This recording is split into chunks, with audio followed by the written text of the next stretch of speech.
All right. Welcome, everyone. Good evening. We're returning to our regular meeting, December 19th, the Hastings on Hudson Board of Education. Full disclosure, I have a cold, not COVID, so I think we're all in various stages of it, just to let everybody know. I'm fit as a fiddle, and I don't want to get sick. Yeah, fine with the mask on. First order of business tonight is a public hearing for a volunteer firefighter and ambulance worker tax exemption. Any member of the public who wants to speak on the topic is welcome to come to the mic. And Melissa, should they sign in or? Yeah. And the text for anybody at home, the text of the exemption and the memo are attached to the board agenda. So.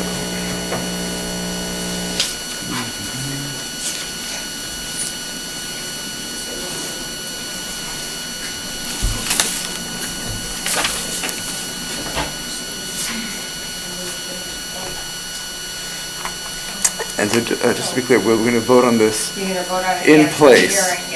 Okay. I think you can move. Well, are you going to move it up? No. It's the second item after the. It's already in there as the second item after the public hearing. Okay. Then I wanted to note also we have two board members who are away. Mr. Mars, how are you? No, she's not. She's traveling. Jody was hoping to join us. Did she text you at all? No. Okay, but she might still be able to join us. We'll see. No comments? Okay. Jim. Somebody else had their name on the sheet, that's why. Okay. Oh. So it's a public hearing on the tax Sure, exemption. Jim, if you want to come up. Sure. Just state your name and the address. Or I guess she has it written down, so you don't have to. Good evening, my name is Jim Metzger. I live at 427 Warburton Avenue, and I'm here to ask you to vote for a tax break for our HFD. I happen to be a civilian member of the department. I'm their photographer, so I get to see what they do from the outside. And the people that are sitting in this room and the literally 100 other people that are part of the department spend more time than anybody in this village has any idea of what they do. So we get to see them when they're marching in a parade, or possibly they'll have an honorary dinner, and it's all good and well. But what you're not seeing are all of the training that has to go into being a firefighter and a member of the ambulance corps in this village. So when you hear those three tones go off and you go, oh boy, it's interrupting our picnic, that loud sound, means somebody is running, to go get into an ambulance and go save somebody. When you hear five tones, it means there's been an accident or a fire or a flood. And every one of these people, whatever they're doing, they just drop it and go. And you go, well, that's kind of interesting. They go on a few calls, right? We're talking hundreds and hundreds of calls every year. And we rarely know about any of this. So taxes are a big deal, as everybody knows. Every one of these people is a volunteer. They don't get paid a nickel to do this. They do it because they want to. And if we as a community can figure out a way to make it a little easier for them to do their job and to recruit new members, I think it's a very inexpensive way for us to maintain the level of service that we've come to expect. So I hope that you'll vote for this. Thank you. Thank you. Is there anybody else? No? Maybe it's not Stano? Oh, maybe it's not on this issue, though. Okay. Okay. I'm going to open up for board comments then before we consider the resolution. I'll start because I missed the last meeting. I apologize, I wasn't able to attend that. So I just wanted to express my support. What you do is really priceless, right? When we need you, you're there, and you can't really put a price on that. So thank you for your service, and you have my support. Anyone else like to comment? Good comment. Thank you so much for all you do. I mean, I think that one of the wonderful things about living in a small village like ours is that it's really run on volunteers in many ways. We have, from PTSA to everything else, to BOE members, I guess. And it's not always easy, and it's not as hard as what you guys do. Normally, I hate a tax break that isn't based off of income for equity reasons. And I also hate that this comes to the board to vote on when, maybe the people in our town should vote. But I see the importance of it, and I thank you for coming out and speaking and reminding us of that.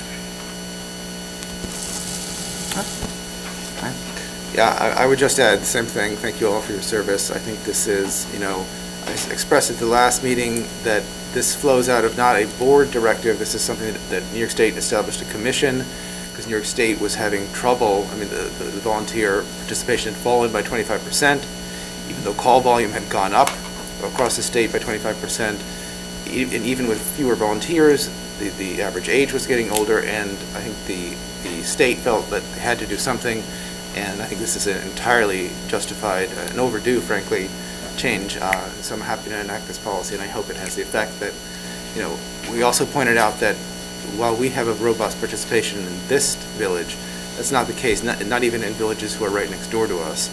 And that's something, seeing what other villages go through, seeing what's on the other side of that is not something I even want to touch on. So I'm very happy that, and hopeful that this will help keep it, keep this level of participation. I'm happy to support it. We have a board member, Jody, who was going to try to join in. She was fully supportive of this, was hoping to vote on it, but I think her internet's not working right, so she cannot be here tonight, but she wanted me to pass along and her positive intent behind it. So, any other questions or comments? No? Let me just get through here. So,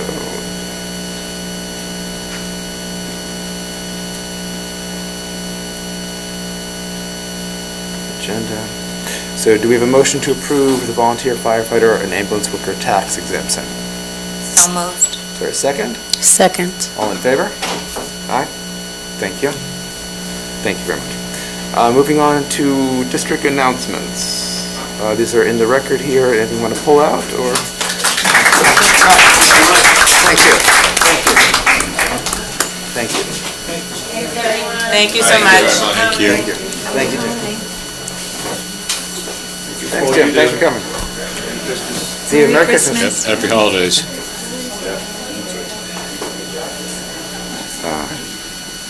Anything you want to pull out of announcements, or? They're here in the record. I think we've got a 7th, 8th grade winter concert coming up Thursday. We don't want to miss that. And then obviously we have our holiday recess going through January 2nd, meaning the first day back is that Wednesday, January 3rd. Not sure that'll happen every year, but we are doing that in this school calendar. And so we're in the last several days, and I know people are very much wanting a break. Oh, yeah. Yeah, it's that time. You have to get well, some time to. All right, let me see. Moving on. Our student reports. Welcome, Eliana. How are you? Okay. Oh, that one's not working? But still? So, forgive me, I'm going to have to read off my phone because my computer died. Okay. So, I'm all pink today. Okay, so Kai is unfortunately sick, so just me today. Okay, so the 6th grade show Matilda went up the weekend of December 8th, and it was a huge success, so much so that it actually completely sold out before the performance on the Friday night, and then the Saturday filled up very quickly as well. So huge congrats to the cast and crew of Matilda.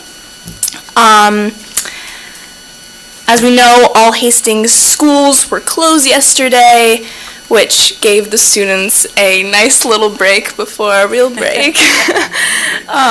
Luckily for me, I was stuck in Riverdale yesterday, so it worked out for me that we didn't have school.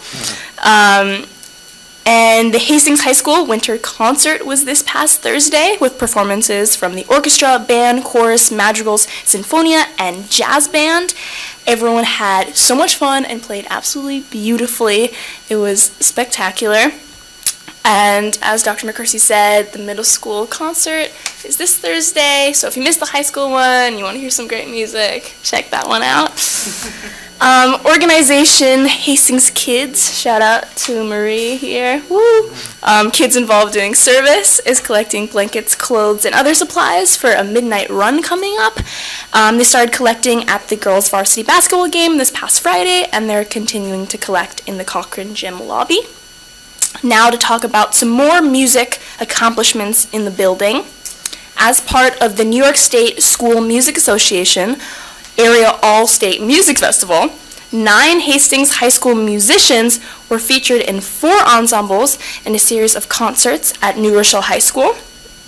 Based on their high-scoring solos last year, the following students were selected: Keith Mon, Sophia Eliassi, Joanna Nolan, Nin Koldali, Aiden Dorn, Josh Burdick, Natalie Garson, Drew Nyman, and Izzy Meisner.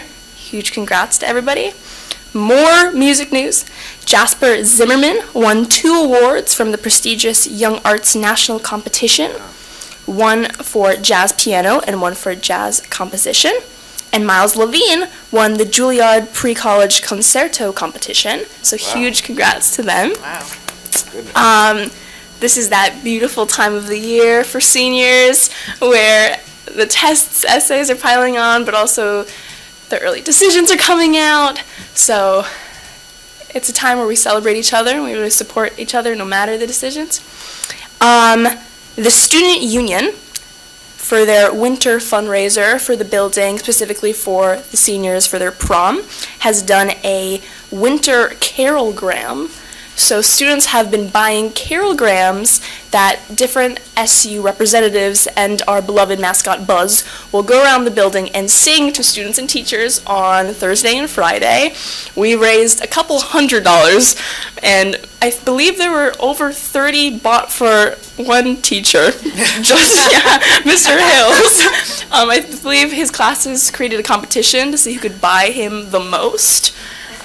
So the teachers are aware that Thursday and Friday, many of their classes will probably be interrupted with these singing carolgrams. That seems appropriate. It's fine, you know. Hastings' own Quiz Bowl team had their first ever large tournament win against an opponent outside Westchester at Columbia on December 2nd, so huge congrats to them.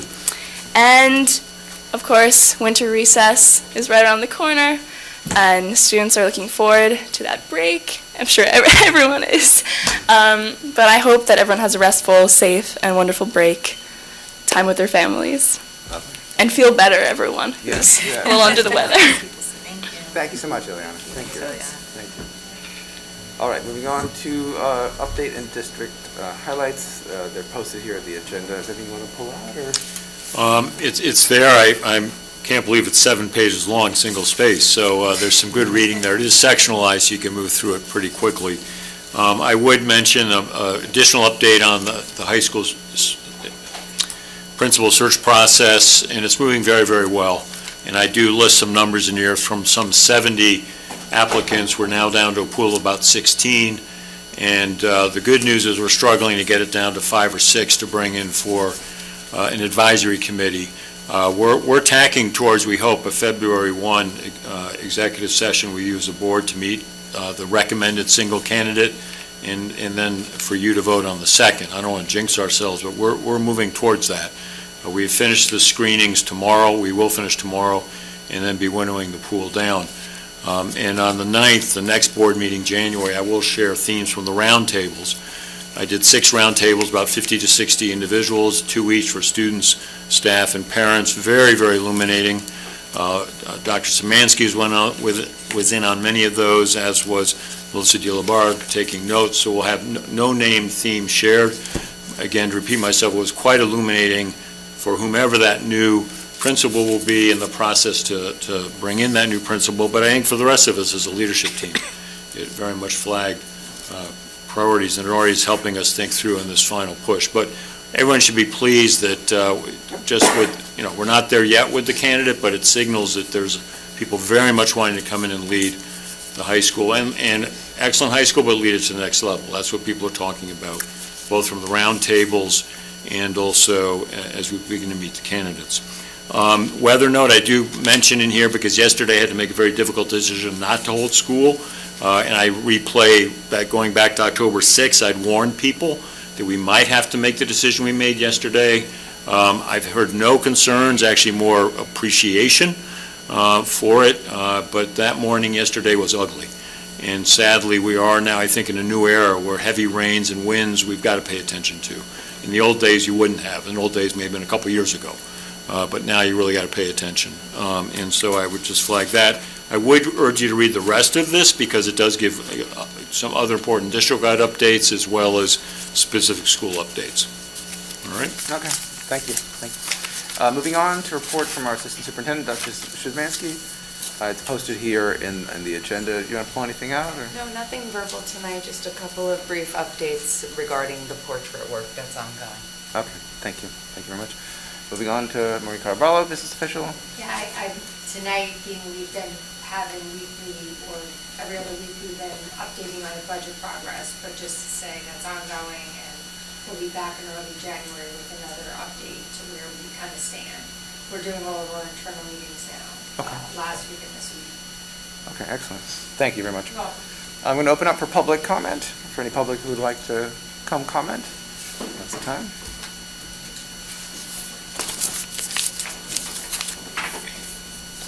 Good evening.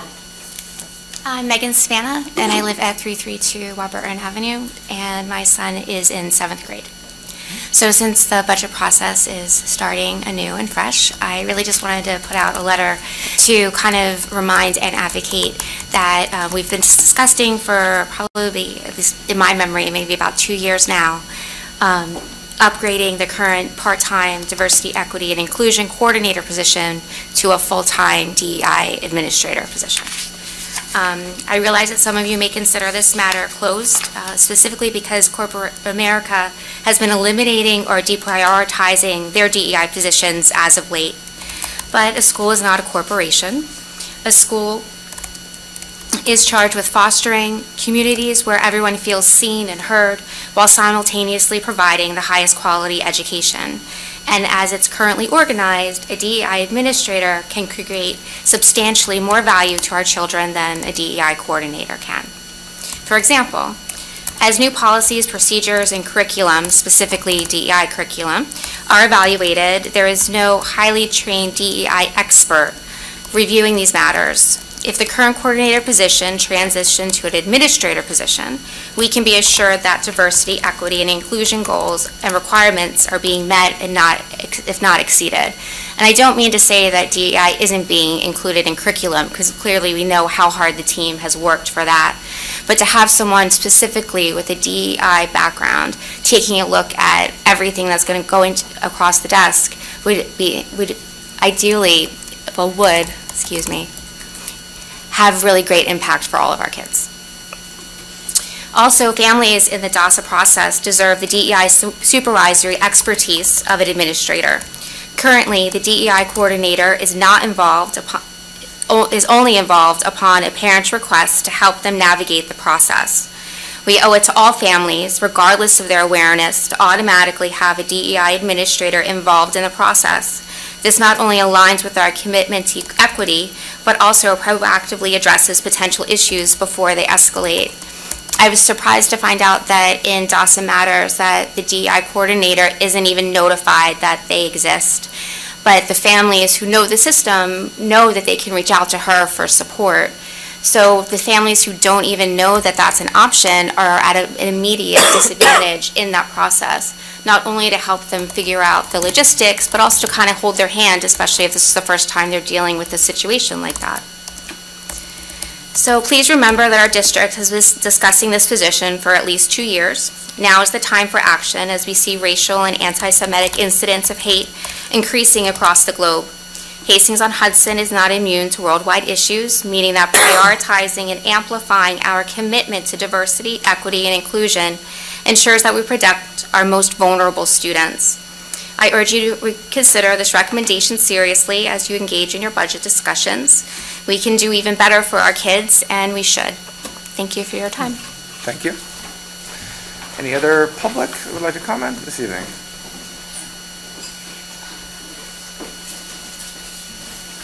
Hi, good evening. Hi, Laura Heisler-Mitten, 45 Chestnut Drive. I am here to offer a short postscript to the presentation by Hastings Rainbow Families at the last Board of Ed meeting. For those listening anew, Hastings Rainbow Families is a community group for all district families with LGBTQ+ parents and/or LGBTQ+ kids, and Hastings Rainbow Families Allies is for all district residents who support LGBTQ+ rights. At the board meeting 2 weeks ago, we were told that we were not allowed to mention any particular board member by name during our public comments. This struck many of us as confounding and highly problematic, and so we checked the policy handbook. District policy number 1230, formerly number 3220, public commentary at board meetings states, no discussion regarding individual district personnel or students will be allowed in a public session. Persons wishing to discuss matters involving individual district personnel or students should present their comments and/or concerns to the superintendent during regular business hours. District personnel, this is now me, district personnel are all the employees hired by the district. Teachers, custodians, all hired personnel, and also includes the superintendent and assistant superintendent. The district policy does not prohibit naming board trustees in public comment. Board members are not employees. And so it's imperative, as part of a functioning democracy and for the sake of clarity and legitimacy, that the public is able to hold our elected representatives accountable for the public comments made individually while engaged in public televised Board of Ed discussions about our district. And we felt that was important to enter into the record. Thank you. Thank you. Any other public comments this evening? No? Okay. Thank you. Moving on to business items. Are there any questions or comments regarding business items 1 through 11? And just to note that the side letters are now, they were not there previously, they're now appended here. So the bottom 2 items there. On 9A? It's going to be 10 and 11. Oh, I see it. Yeah. Any questions or comments regarding business items 1 through 11? No, just that's very nice of the Joel Dean Foundation to give us that donation. Yeah, I was going to ask, is any background on who he was? I'm not familiar with. So they're long-time Hastings resident, as his son still resides here, and I'm trying to remember, for a very long time now has provided money for scholarships as well as for landscaping along the, I don't want to say that, but they live in and around that area, so they're very familiar with the space. The dad, I believe he was a Columbia University professor, but again, they were here for a very long time, and all of their children, all the family went through school here, so I want to say, 75-year, oh, wow. Hastings, like long-term, something in that neighborhood, I believe. Yeah, that's great. It's About 50, nice but it's very generous, very kind. Yes. Okay. Thank you. Hastings ski team pilot looks exciting. Yeah. It does. Not open to board members, huh? Right. Is that high school?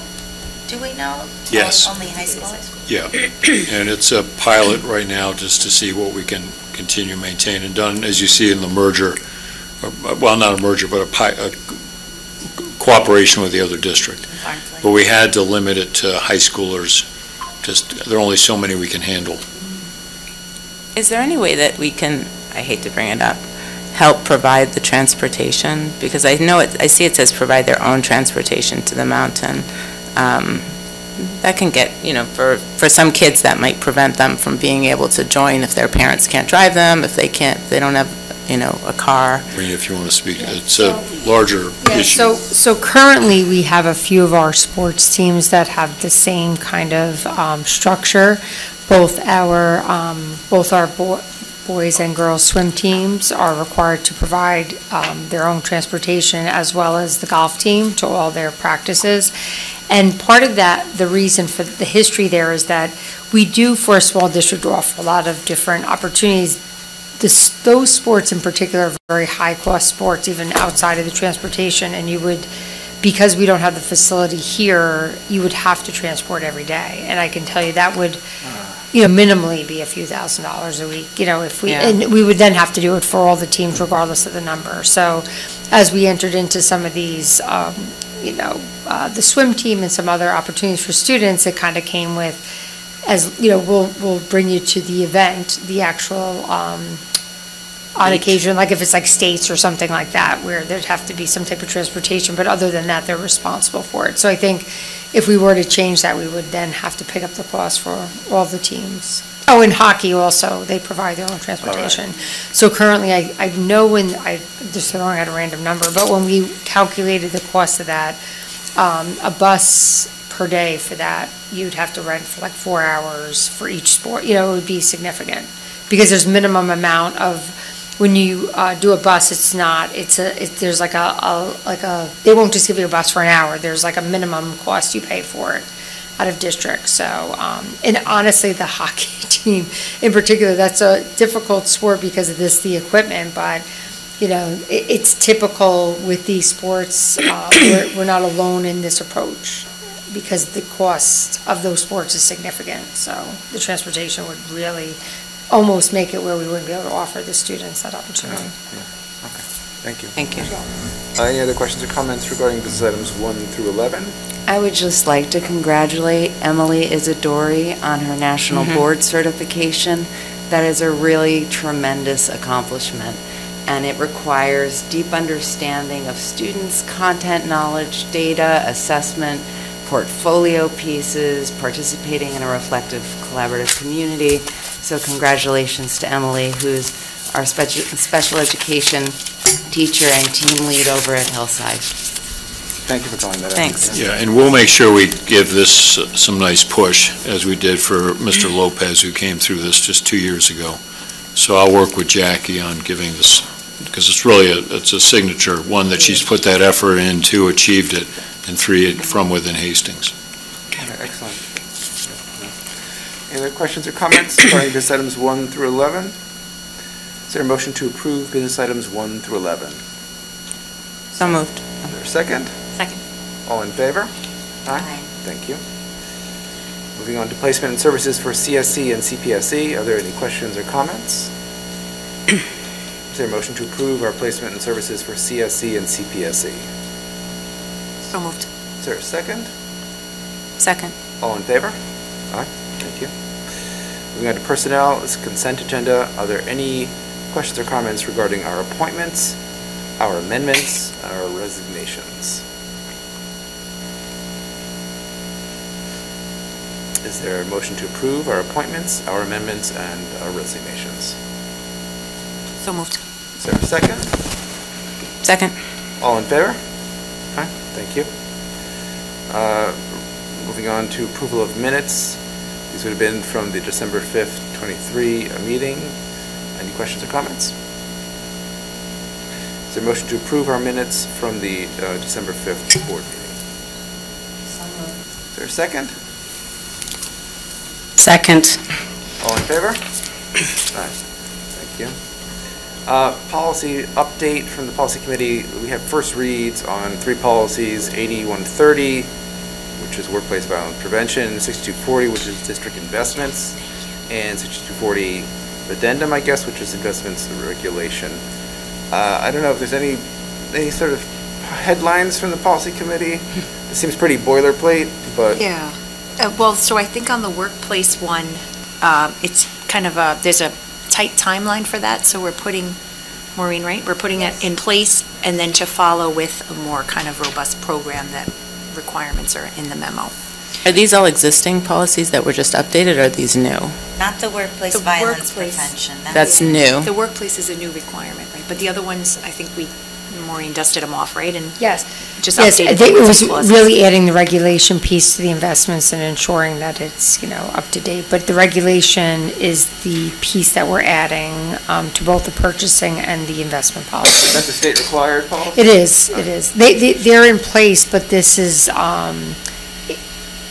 adding the regulation, which is now is the recommended Policy. Yes. Okay. And there was one other thing about the code of conduct, I think I was just going to, right? Yep. That we discussed in the policy committee, so we were all there. I should say myself, Teresa Damaris, and the administration. So just an update, we did vote on the current code of conduct, so just kind of a reminder on that, I think back in October. But then it went back to committee, just we wanted to take a second look, closer look, so we had a couple of changes that will be brought back into public comment, kind of in the April timeframe, so that it coincides with other things that are read there for the next year's calendar. So it'll be on a new cycle. On the new cycle, yeah. but we kind of needed the time to do some of the wordsmithing. So it's looking good, and we had some productive discussion. Excellent, thank you. And these are first reads, so we're not voting on them, of course. So any questions or comments about the policy? No? Moving on to second public comment. Anybody who's so moved? We're open. No? Okay. Moving on to agenda review. We're going to be in 2024 for our next meeting on the 9th, January. State of the district, that'll be the mid-year report, and that's sort of the, are we still on for that, or? We'll see. The work on the principles and all, the new principle and all the rest may, take precedent right now, but, at least during January, we'll have that state of the district for you. And we're supposed to have a student sharing with Hillside. That'll be brief. That's a new thing we're trying to institute, twice a month. I'm sorry, twice in the year, not twice a month, twice in the year. Have, brief kind of celebratory, here's what we're doing, but directly from the students. And then I'll also share an update during my report on what I've learned from the roundtables. And then later in the calendar, we'll be listing, it's already there, thank you, Melissa, the 2-1 executive session.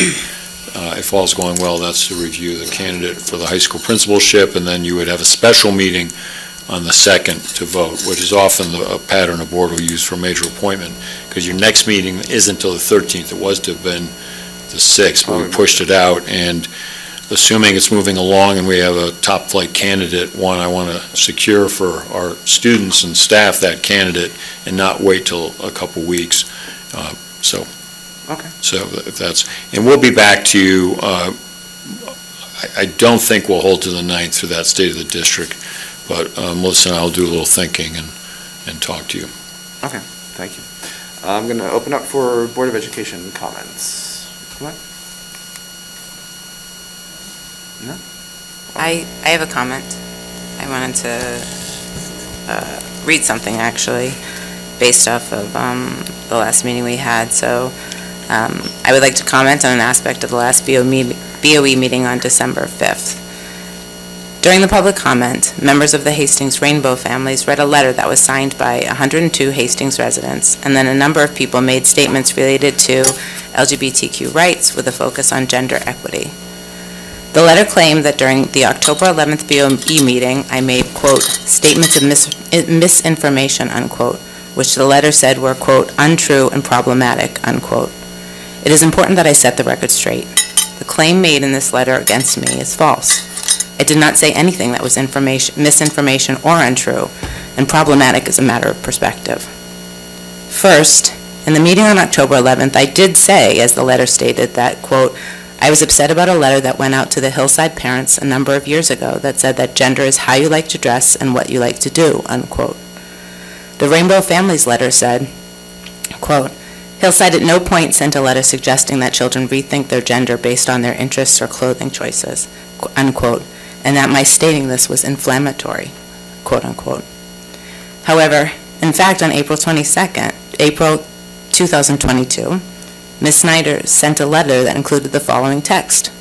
Gender includes the way we like to dress, things we like to do, unquote. I have the letter right here if anybody wants to read it. To be clear, there absolutely was a letter from a Hillside administrator that said that gender relates to how you like to dress and what you like to do. My interpretation of that statement is that it promotes a stereotypical view of gender. I received that letter from another Hastings resident because I didn't have a child in Hillside at the time, who also read the statement in the same way and was upset by it. Alex Dalpiez had the same impression I did. The Rainbow families may perceive that statement differently, but that doesn't make my or other people's interpretation incorrect. My statement was correct, and the claim against me is false. 2, the Rainbow families also stated, quote, Ms. Bucher went on to make claims that there is no research supporting lessons about gender identity at the early elementary level. She said, meaning me, there's no real scientific backing against what we're being taught that we should be teaching. Rainbow families responded, quote, we have with us consensus papers from the American Medical Association, the American Psychiatric Association, and several others they mentioned, all affirming the clear empirical evidence that differences in gender identity in young children are valid, and that the recognition, acceptance, and community support of those different identities are critical and potentially life-saving. The Rainbow Family's statement, and the statements of many of the speakers at the meeting, in no way relate to what I said. They are conflating gender affirmation of an individual child with teaching gender and identity to all children. Again, my statement was that there is no scientific evidence for the teaching of gender identity. I did not state that there wasn't evidence that affirming individual gender identity for an individual child is important. There is rich and varied literature on the topic. There were many, many things I could attach, but tonight I'll just read one, which is a 2022 article in The Atlantic that details this well. This is all a quote from the article. The Yale philosophy professor Robin Dembroff, for example, has described non-binary as, quote, an unabashedly political identity, unquote, wielded, quote, in service of dismantling a mandatory self-reproducing gender system, unquote. Some competing theorists are wary of non-binary because they believe it problematically imposes false gendered assumptions on everyone, as if anyone's relationship to gender is fully masculine or feminine. Quote, despite possessing female biology and calling myself a woman, I do not consider myself a two-dimensional gender stereotype, unquote, the philosopher Rebecca Riley Cooper writes. Quote, identity as a non-binary person depends upon the existence of a much larger group of so-called binary cisgender people who are incapable of being outside the arbitrary masculine-feminine genders dictated by society, unquote. If professors and philosophers can't agree, I stand by my statement that it is difficult for kindergartners to understand these terms. Given that even experts don't agree, and that there are many different companies offering school consultants on how to teach gender equity, it is only right and responsible that I question why we selected Center Lane. Perhaps Center Lane is the correct place, but it's my responsibility to ask those questions. 3, another person quoted in the letter stated, quote, I heard the BOE Vice President, Doreen Bucher, specifically question the validity of having gender diversity education for children in K through 2, unquote. To be clear, at no point did I question the validity of having gender diversity education. I questioned what was being taught, which is my right and expectation as a BOE trustee, in the same way if they change the math or ELA curriculum, I question those. I understand that this is an important topic for the Rainbow families, but it's also worth noting that I received several letters from other Hastings parents after that meeting, people who said they could, quote, never speak out about this in public for fear of the repercussions, unquote, for themselves and their children. A few made sure to state they are not the typical white privileged families of Hastings that you would expect. They stated that they don't want their children taught gender ideology in schools for personal and religious reasons. These families have just as much a right to be represented as anyone else, including the Rainbow families. What one group sees as problematic, another group sees as vital, and vice versa.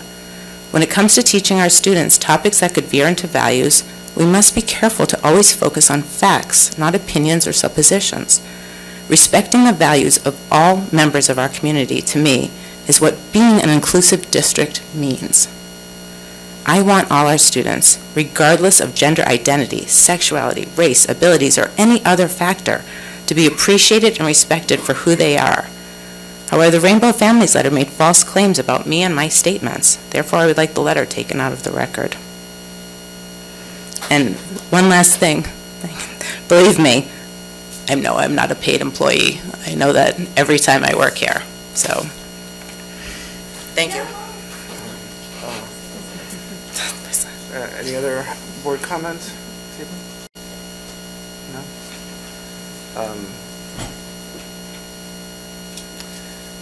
Well, I just want to wish everybody, at least wish everybody happy holidays, Merry Christmas, and just, I think it's important to point out, regarding Center Lane, one of the reasons why this whole board supported it, I want to be very clear, there's so much stuff that goes on in education where it's an outside provider, it's anonymous, it's, to have a resource that is local, that is grounded in this community was a unique opportunity, and I think that that's a resource that's very important to a lot of families in Westchester, and that's why this board was supportive of it, and what's unique about it, frankly. So, but just want to wish everybody a good time off, happy holidays. Anyone else? No? Thanks. Is there a motion to? What is the motion? I've forgotten. Adjourn. Adjourn the meeting. Thank you. I know. Is there a motion to adjourn the meeting? So moved. Is there a second? Second. All in favor? Aye. Thank you. And,